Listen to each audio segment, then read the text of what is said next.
अस्सलाम वालेकुम। मेरा चैनल परनिया वॉइस में आप सबको खुश आमदीद।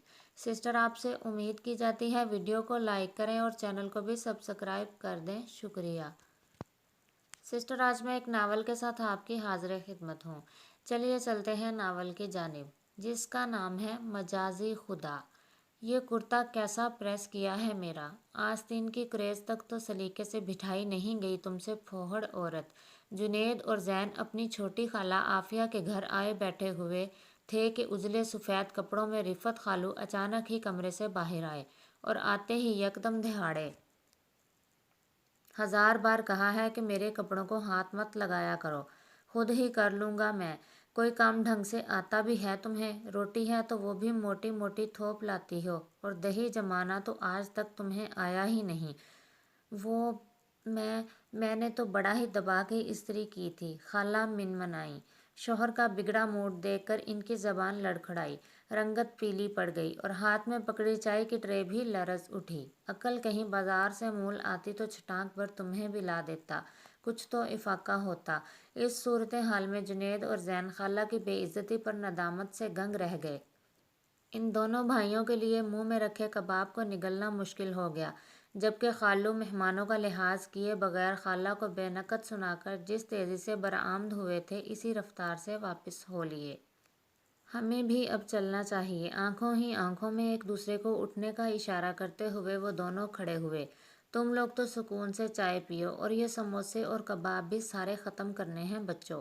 इनकी किसी बात का बुरा ना मानना, आदत से मजबूर हैं, ज़बान के कड़वे ज़रूर हैं, मगर दिल के बुरे नहीं तुम्हारे खालू। अपनी घबराहट पर फ़ौरन ही काबू पाकर खाला, जो कि अब बिल्कुल नॉर्मल हो चुकी थी, भांजों का इरादा भांप कर बोलीं।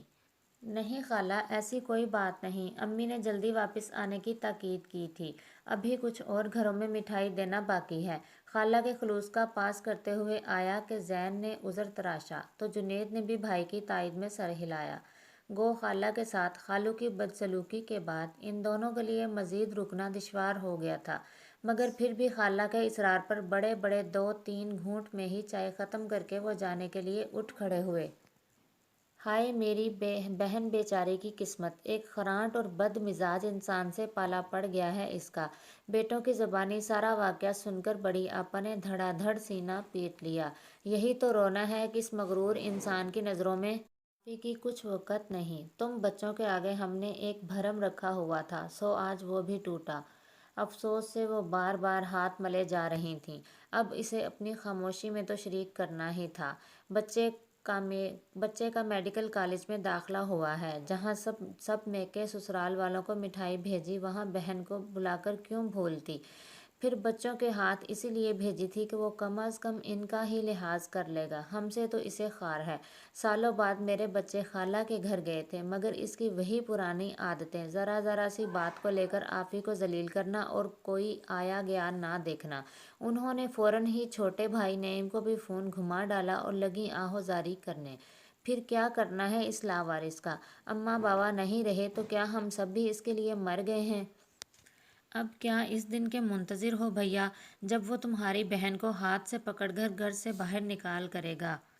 क्या कहूँ आपा, आफ़ी ही हर बार मना कर देती है, वरना मैं तो कभी ना रहने देता अपनी बहन को इस जल्लाद के पास। बड़ी आपा ने तमहीद ही यूँ बांधी थी कि नाइम मामू इनकी बात का मुद्दा समझ गए। इन्हें इतना तैश आया कि वो फ़ोन फिर ही आपे से बाहर होने लगे। हम तो रिफत को अपनी बहन देकर कसूरवार ही ठहर गए। इसने अपनी और अपनी माँ की जी भर भर के खिदमतें भी करवा लीं हमारी बहन से, फिर जलील भी इसे ही करता फिरे। ये अच्छा दस्तूर हुआ जी। ये कमबख्त तो आफ़ी को सास नंदों की भी कमी महसूस नहीं होने देता, खुद ही सारे किरदार निभाकर बीवी का जीना हराम किए हुए है। आपा का गुस्सा भी गोया सवा नेज़े पर था। ऊपर से हमारी आफ़ी भी ना पूरी अल्लाह मियाँ की गाय है, इसे बात करनी आए ना शोहर से हक मनवाना। ये ज़रा ज़रा सी लड़कियां हैं आजकल की, और कैसे शोहरों को काबू में किए होती हैं कि वो सिर्फ इन्हीं के इशारों पर नाचते हैं। और हमारी लड़की बिल्कुल सीधी है, मंजली फुफ्फो पर जो चली गई है, अम्मा बताया करती थी, वो भी ऐसी ही थी। अक्सर मियाँ से मार खा के आ जाती, मगर फिर भी इसी के नाम की माला जपे जाती थी। ये बात तो बिल्कुल दुरुस्त कही आपने आपा। नईम भाई भी इनसे 100% मुत्तफिक थे। मैं फिर भी कह देती हूँ नईम, अगर तुम पर 2 रोटी भारी है बहन की तो फिर भी साफ साफ बता दो, मैं खुद जाकर ले आऊँगी अपनी माँ जाई को। पड़ी रहेगी यहाँ घर के किसी कोने में, कम अज़ कम इस जाबर के कहर से तो बची रहेगी। मेरे भाई हमारे बड़े ही कहते थे कि टूटे बाजू अपने ही गले लगाते हैं। आपा के लिए खुद पे काबू पाना मुश्किल हो गया तो ज़ारों कतार रो दी। माँ बाप के अकलौते चश्मो चराग रिफ़त महमूद की बदमिजाजी सारे ख़ानदान में मशहूर थी। छोटी उम्र में अब्बा का इंतकाल हो जाने के सबब इन्हें अम्मा का सहारा बनना पड़ा। खेलने की उम्र में माशी जिम्मेदारियां संभालने लगे। दिन में स्कूल जाते और शाम में हौजरी की एक फैक्ट्री में काम भी करते। बीए पास करते ही इन्हें गवर्नमेंट के किसी महकमे में नौकरी भी मिल गई, लेकिन बचपन की तमाम महरूमियां झंझलाहट बनकर इनके रवैयों से झलकने लगी थीं।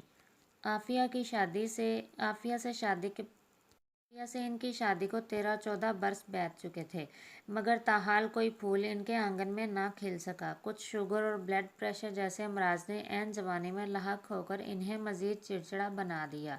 दोस्त रिश्तेदार मिलने से कतराते और ईद त्यौहार को ही शक्ल दिखाते, जबकि दफ्तर में साथी भी इनसे ज़रूरतन ही हम कलाम होते।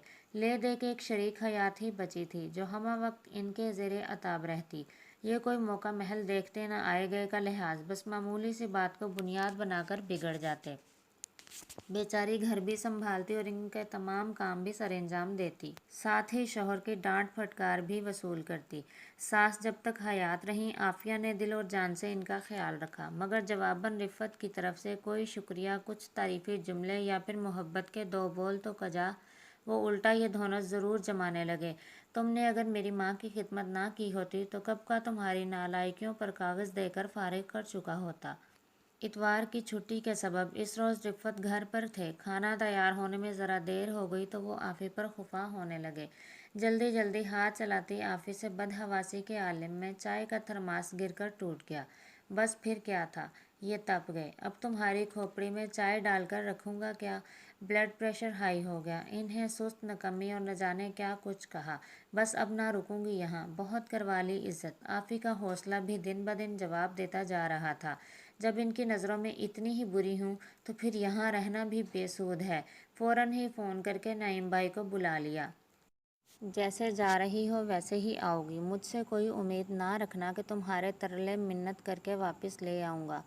बुर्का ओढ़े 2 जोड़े बैग में डाले वो जाने को तैयार खड़ी थीं। जाती हो तो जाओ, मेरी जूती को भी परवाह नहीं। पहले क्या संवारती थी मेरा, जो तुम्हारी कमी महसूस करूँगा। आफ़ी का अटल इरादा देखकर इन्हें भी यकीन हो चुका था कि ये अब रुकने वाली नहीं। बीवी की इतने सालों की खिदमत और वफा शारी को फरामोश करके उन्होंने भी आंखें माथे पर रख ली थीं। हाय, इनकी नज़रों में ये वक़्त थी मेरी। दिल में छुपी किसी मुबहम सी उम्मीद ने दम तोड़ा। वैसे भी रोज़ रोज़ की सलवातें और नुक्ताचीनी सह सह कर वो उकता गई थीं। नईम भाई बाहर मोटर बाइक पे सवार इनके मुंतज़िर थे। चुप साधे साथ बोली, फिर भी घर से निकलते वक्त एक बार मुड़कर पीछे ज़रूर देखा था, मगर रिफ़त इतनी देर में अंदर जा चुके थे। ज़रीन भाभी का रवैया इनके साथ बहुत अच्छा था। नईम भाई भी आते जाते हाल अहवाल पूछ लेते थे। ये किस्त तो पहुंची अपने इख्तिताम तक। बहुत जल्दी फिर मिलते हैं इंशाअल्लाह दोबारा। तब तक के लिए अल्लाह हाफिज़।